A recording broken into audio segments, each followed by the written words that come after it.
Radhe Radhe. Brajdham channel में आप सबका स्वागत है। शुक्रवार के दिन माँ संतोषी का व्रत और पूजन किया जाता है। इस पूजा के दौरान माता की आरती, पूजन और अंत में माता की कथा सुनी जाती है।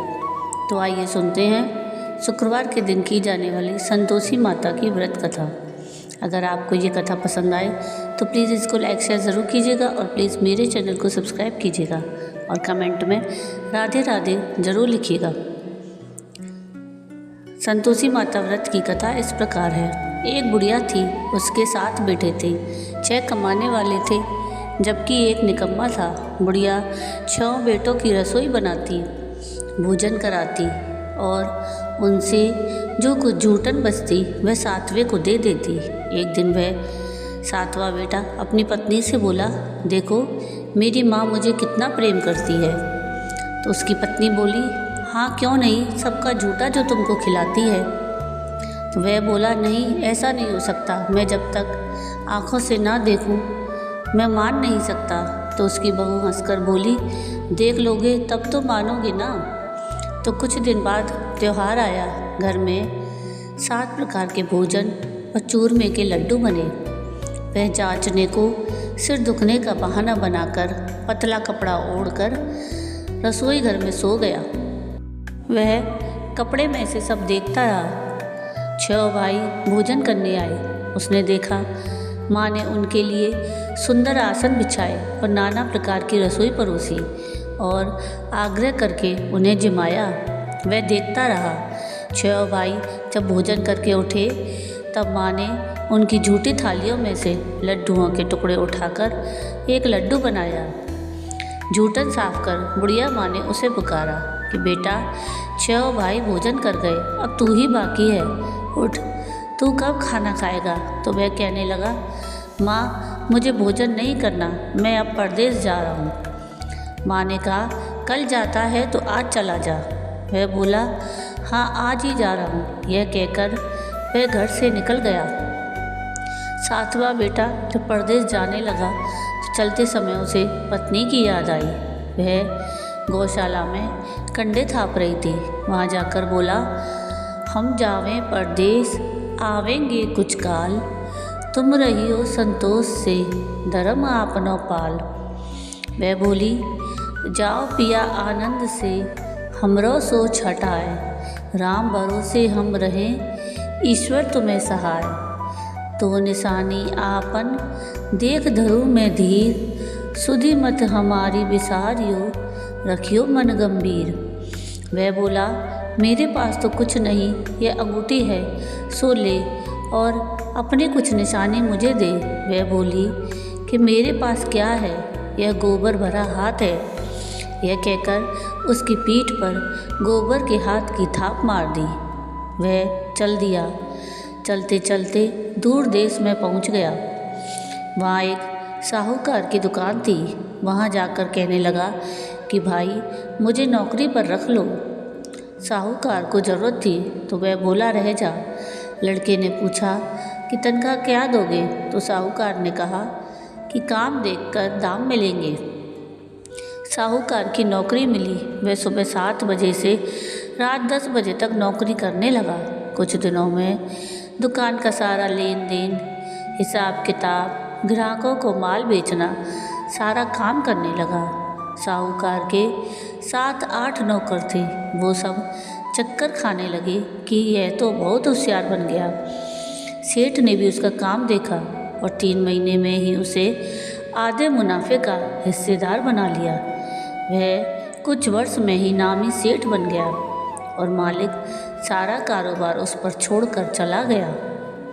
इधर उसकी पत्नी को उसके सास ससुर दुख देने लगे। सारी गृहस्थी का काम करा के उसे लकड़ी लेने जंगल में भेजते।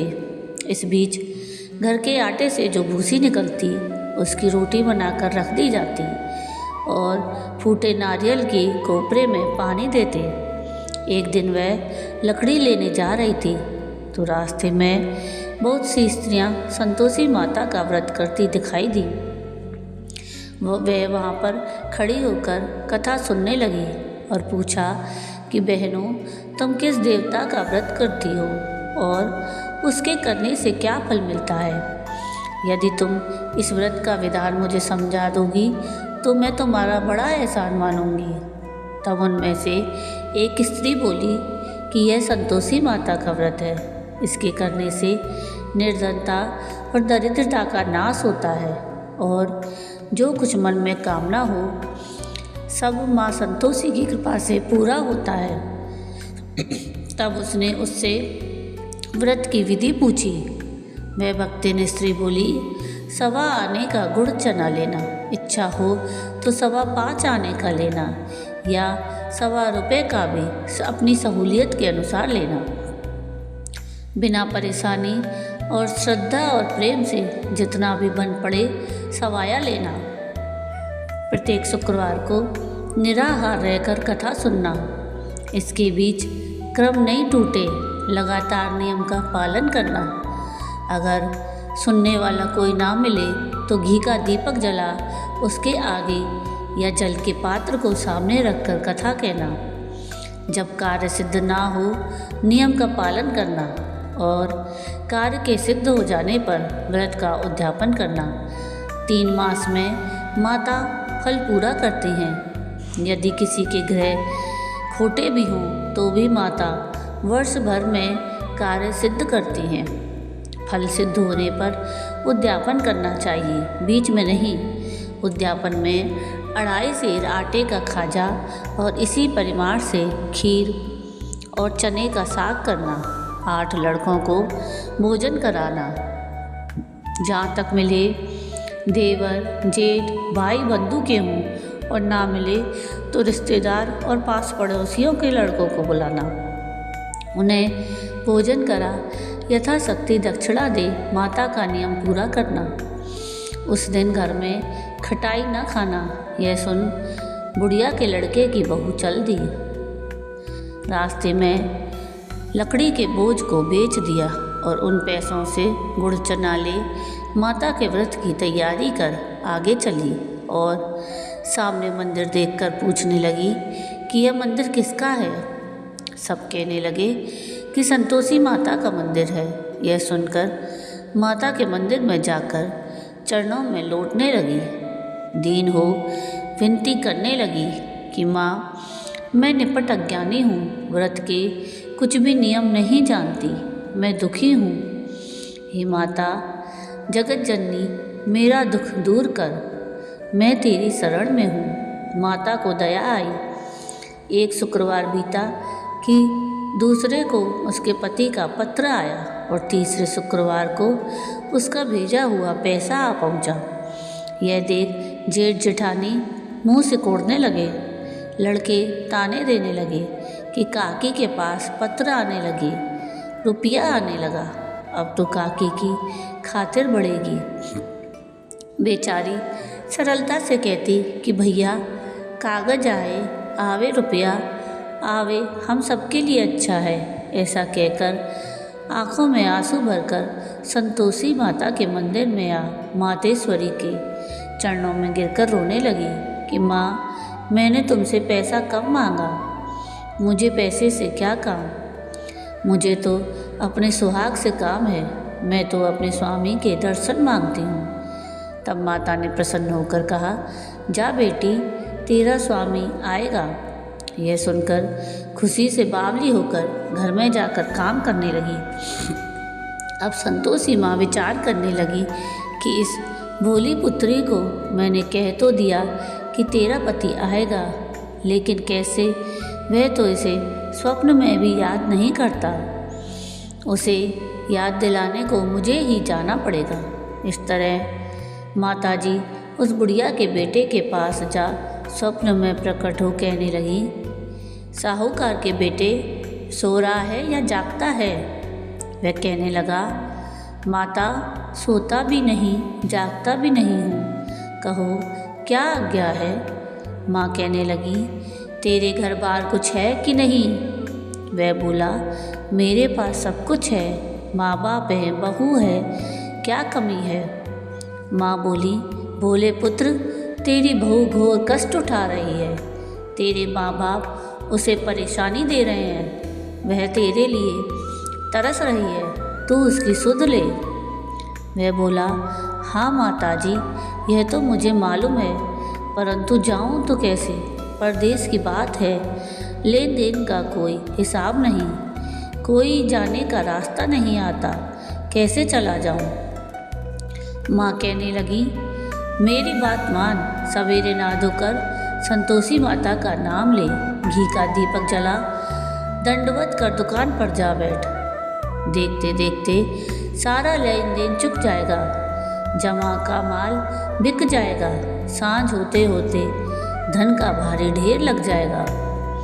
अब वह संतोषी माता की बात मानकर नहा धोकर संतोषी माता को दंडवत कर घी का दीपक जला दुकान पर जा बैठा। थोड़ी देर में देने वाले रुपया लाने लगे, लेने वाले हिसाब लेने लगे। कोठे में भरे सामान के खरीदार नकद दाम दे सौदा करने लगे। शाम तक धन का भारी ढेर लग गया।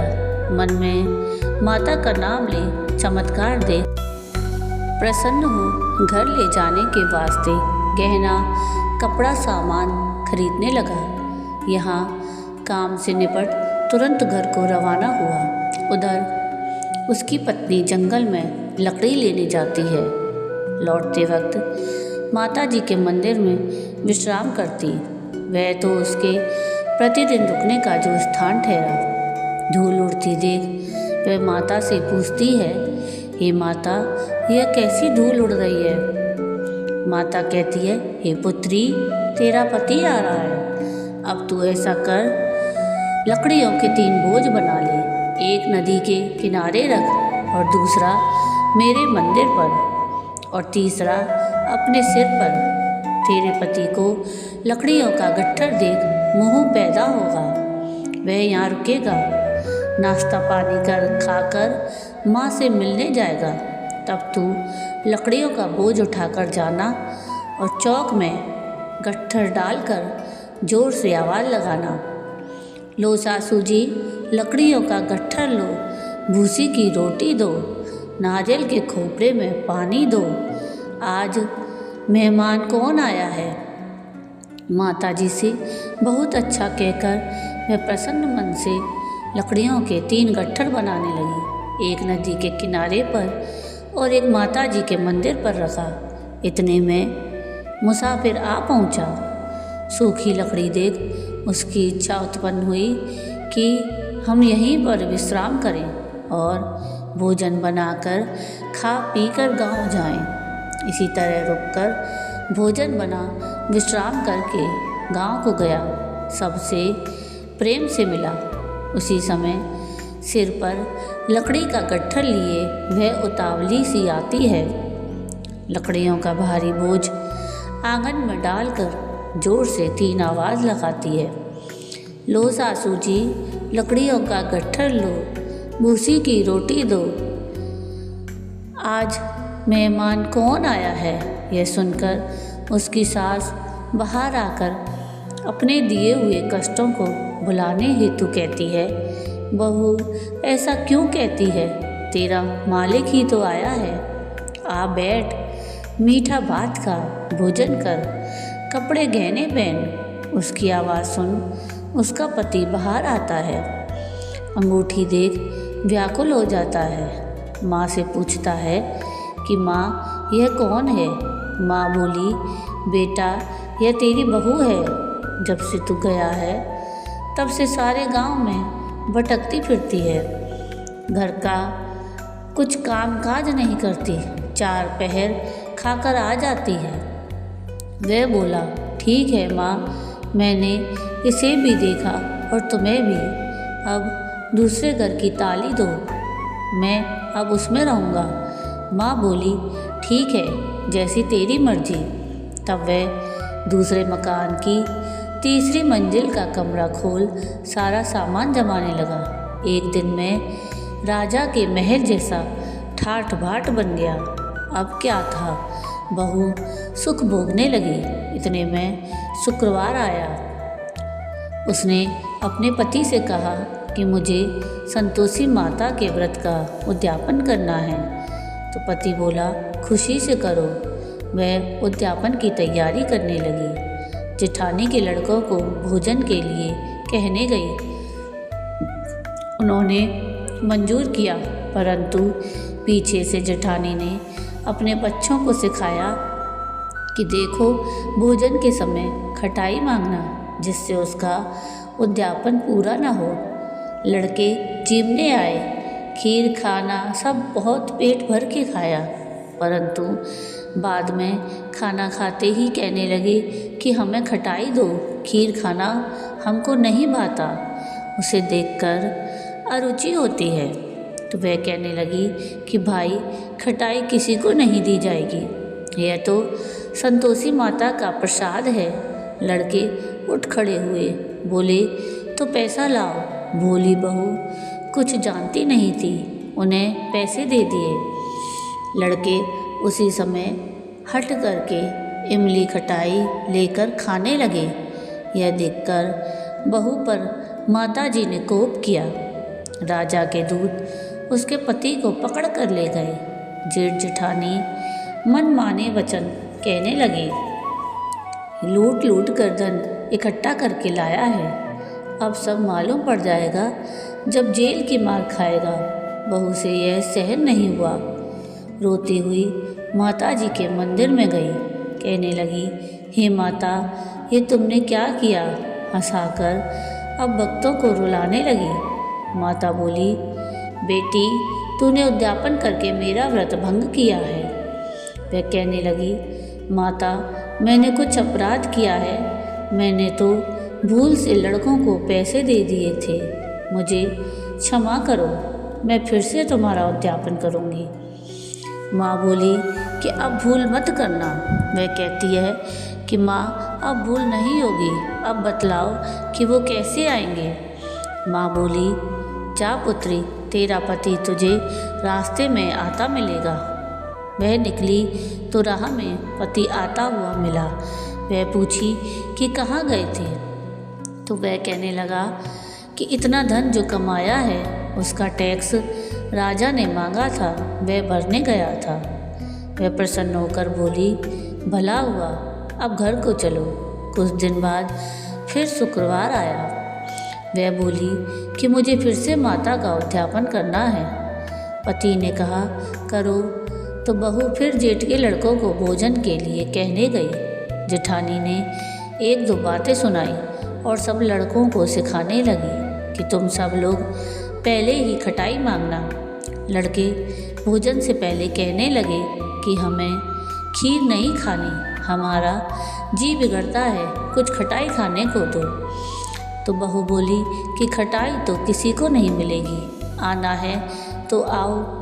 वह ब्राह्मण के लड़के लाकर भोजन कराने लगी। यथाशक्ति दक्षिणा की जगह एक एक फल उन्हें दिया।